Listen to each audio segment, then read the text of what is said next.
I'm Chef Paul Buchanan from Primal Alchemy Catering.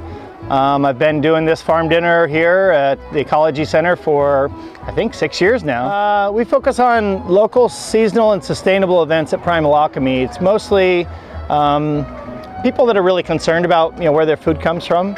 It's not the cheapest route to have us cater, but it's not the most expensive either. But the quality is always 5 stars, and I won't do an event unless it's going to be ultimately successful. So we cater from 2,000 to 2,000 people. Have done the TED conference for 5 years running. They came to us. We really didn't seek out them, and found out we had the same mindset. And on their last hurrah down here in Long Beach, California, we had almost all the food sourced within 20 miles. It's challenging, but I want that. I want challenge, and to go see what's at the farmer's market that day and see what's going to be there that week. My clients probably will trust me with their wedding, and say, I just say it's market fish. It could be black cod, it could be halibut, we'll see what's caught that day. And it's nice to be able to that point where they just say, feed us good food, and we'll make sure to feed them good food. So it's a good life to be a chef, and to be able to go to the farmer's market, go to the local markets, and bring as much as you can from there, and then feed people and tell them the story, because they really like the story behind where the food's from. John Cuevas, oh, okay, yes. Okay, yeah. Go ahead. Okay.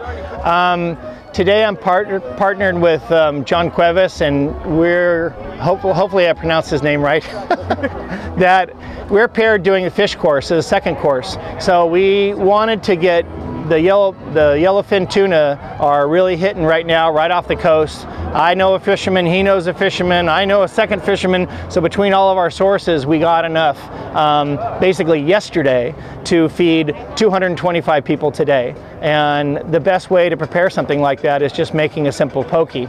So we made a lot. It's hard to make a traditional Hawaiian dish here because the other things that we need to make from that. So John made his sesame oil, so he made his dressing, using all local ingredients. We're using Carlsbad salt. And then we got greens from Swierdowski Farms. John Swierdowski is a crazy farmer friend of mine that I've known for years, and he grows arugula, lola rosa, and butter lettuce. That's fantastic. So we're going to make a nice bed of that with kaffir lime dressing from Kaffir Limes I forage in my neighborhood, right down the street from me, and Joel olive oil from Santa Barbara. So all of that is, keeping within the idea of let's keep it local and let's get the ingredients from the closest footprint that we possibly can. Quite a bit in the city of Long Beach, and I say the urban orchard.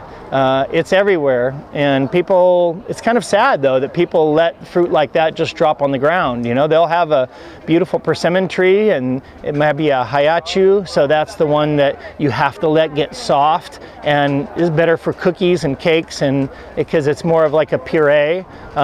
Or the Fuji, which is Fuji apples we get locally, and some of them are grown in people's backyards. So it's finding out who has what, and there's a network in Long Beach that we've done through SoCal Harvest of gleaning that fruit and feeding the homeless, feeding shelters, and in the process they need gas for their cars, and so I get a little bit of the fruit, backyard fruit, and I'll make a jam, and I'll be serving a fig jam to my guests that live in Long Beach from trees that were foraged in Long Beach.